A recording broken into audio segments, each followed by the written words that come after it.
21살의 줄리는 남편 로드와 함께 플로리다 잭슨빌로 이사했습니다.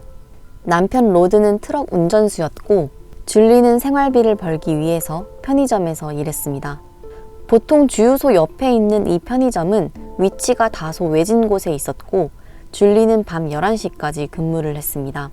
사건 당일 밤 10시 30분 편의점 근처를 운전하던 한 사람이 가게의 불이 모두 꺼져 있고 주차장이 텅 비어 있는 것을 발견합니다. 그 가게는 11시에 문을 닫고 10시 30분에 불이 꺼진 적은 단 한 번도 없었기 때문에 굉장히 이례적인 일이었죠. 그 행위는 의아한 생각이 들어서 경찰에 신고합니다. 출동한 경찰은 가게 주변을 점검했습니다. 하지만 특별히 문제가 될 만한 흔적이 전혀 없어 보였죠. 그래서 그날 직원에게 무슨 일이 생겨서 오늘만 일찍 문을 닫았다고 추측하고 경찰은 떠났습니다. 다음 날 아침 근무를 하는 직원이 출근을 했을 때 이상하다는 생각을 하게 됩니다. $500를 채워두는 금고가 텅 비어 있었고 전력이 차단되어 있었습니다. 그래서 그 직원은 무슨 일인지 알아보기 위해 전날 저녁에 마감 근무를 했던 줄리네 집에 전화를 걸었습니다.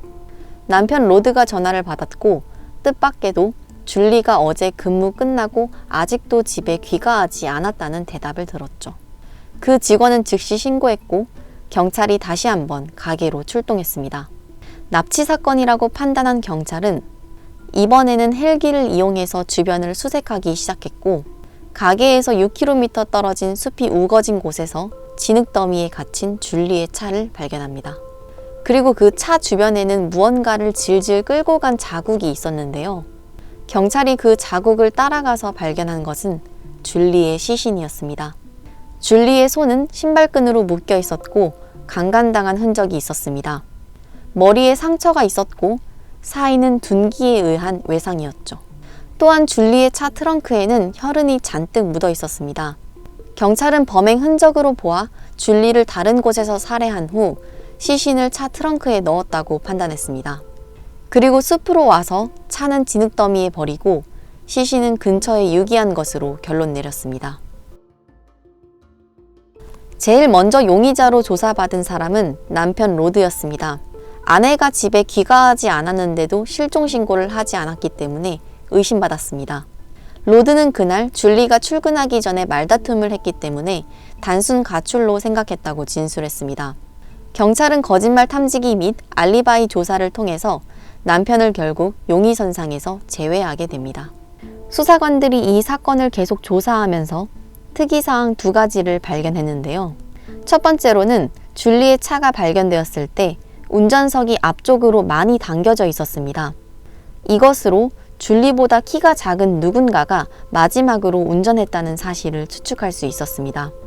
또한 줄리의 사건을 조사하면서 같은 지역의 2명의 소녀가 사망한 채로 발견되었다는 사실을 알게 되었습니다. 줄리의 시신이 있던 장소에서 불과 몇 마일 떨어진 곳에서 15살 소녀의 유골이 발견되었고 또한 10세 소녀가 나무에 목매달아 숨진 채로 발견되었습니다. 게다가 2 소녀의 사망 사건 모두 물적 증거를 발견하지 못했죠.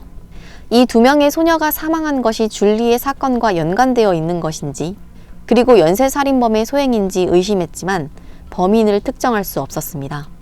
그리고 이 이후로 이 동네에서 유사한 범죄는 일어나지 않았으며 더 이상 조사는 진전되지 못하고 줄리의 사건은 미해결 사건으로 남게 됩니다.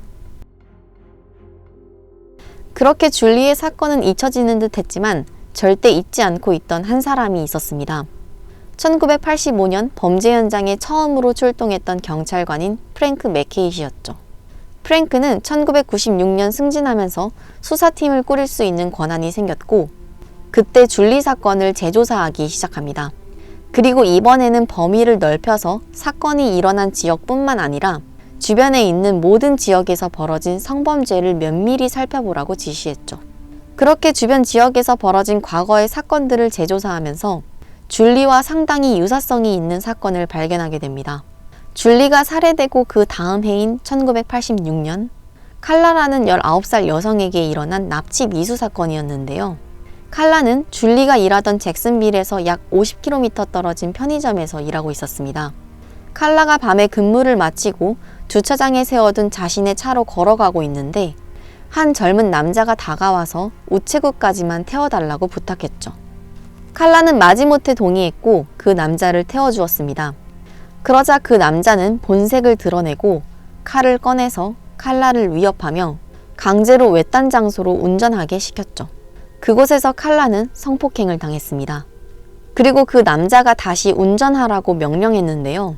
칼라는 그 남자의 얼굴을 똑똑히 보았기 때문에 왠지 이 남자가 자신을 죽일 것 같다는 확신을 받았습니다. 그래서 이번만큼은 반드시 탈출해야겠다고 결심했죠. 그리고 정말 다행스럽게도 운전을 하던 도중 경찰이 도로에서 교통정리를 하고 있는 모습을 보았고 칼라는 소리를 지르고 경적을 울리며 차를 몰고 가다가 멈췄습니다. 경찰이 그 차에 무슨 일이 생겼는지 보려고 달려갔고 조수석에 타고 있는 남자가 칼라의 목에 칼을 들이대고 있는 모습을 보았습니다. 경찰은 그 남자의 머리에 총을 조준하며 칼을 내려놓으라고 지시하면서 그렇게 조수석에 타고 있던 남자를 체포할 수 있었습니다. 그 젊은 남자의 신원은 제임스 엘먼으로 밝혀졌으며 그는 납치, 성폭행 등의 혐의로 42년형을 선고받게 됩니다. 줄리의 사건을 재조사하던 경찰관 프랭크 맥케이시는 칼라 사건이 줄리의 사건과 상당히 흡사한 면이 많다는 생각을 하게 됩니다. 또한 줄리 사건은 1985년, 칼라 납치 미수 사건은 1986년에 일어났는데요. 1984년에는 제임스 엘먼이 스티븐이라는 한 남성에게 강도를 저지르고 흉기로 찔러서 살해했던 것 역시 밝혀졌습니다. 줄리 사건 때 키가 작은 사람이 범인일 것이라는 추측처럼 제임스 엘먼은 키가 작았지만 위협적인 면이 있었고 강도 및 납치, 살인 등의 범행 방식도 비슷했습니다. 또한 줄리의 사건을 재조사하면서 오싹한 사실을 하나 알게 됩니다. 줄리가 살해되기 전에 15살 소녀가 유골로 발견되고 10살 소녀가 목매달아 죽은 채로 발견되었습니다. 그 때문에 경찰이 연쇄살인은 아닌가 의심했었죠. 그런데 목매달아 죽은 채로 발견되었던 10살 소녀가 줄리의 이복 여동생이라는 사실을 알게 됩니다. 범인이 줄리의 이복 여동생까지 죽인 것인지는 확신하지 못했지만 범행 방식으로 판단할 때 이 지역 근방에서 사람들이 죽거나 납치된 사건에 제임스 엘먼이 연루되어 있다는 사실만큼은 확신할 수 있었죠. 경찰관 프랭크는 줄리의 범죄 현장에서 수집된 증거들을 모아서 제임스 엘먼의 DNA가 있는지 조사를 시작합니다.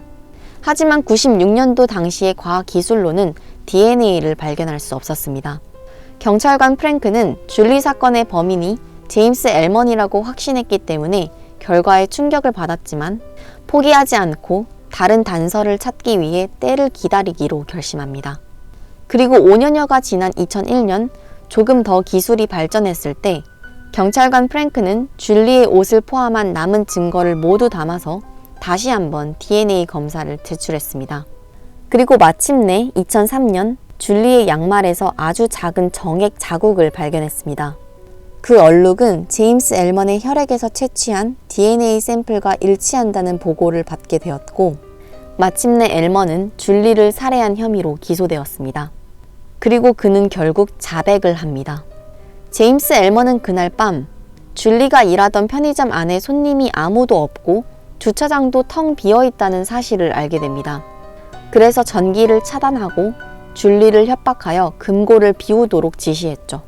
그리고 칼라 사건처럼 줄리를 외진 곳으로 운전하게 한 뒤 강간하고 죽인 후 숲에 차를 버렸다고 진술했습니다. 엘먼은 사형을 피하기 위해서 혐의를 바로 인정했으며 가석방 없는 종신형을 선고받았습니다. 그리고 그는 현재도 플로리다의 한 교도소에 수감되어 있습니다.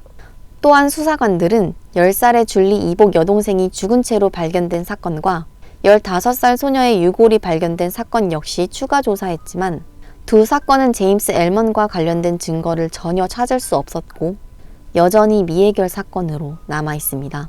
줄리의 가족들은 살인범 제임스 엘먼이 사형당하지 않고 종신형을 선고받은 것에 분노를 표했습니다. 또한 잊혀진 줄로만 알았던 줄리 사건을 해결한 경찰 프랭크에게 고마운 마음도 전하였습니다. 현재는 은퇴한 프랭크 맥케이시 경찰은 칼라 사건으로 교도소에 수감되어 있던 강력범 제임스 엘먼이 가석방 자격을 얻어서 사회에 출소할 수도 있었던 상황이었기 때문에 줄리 사건을 마침내 해결한 것이 다행스럽다는 자신의 심정을 밝혔습니다.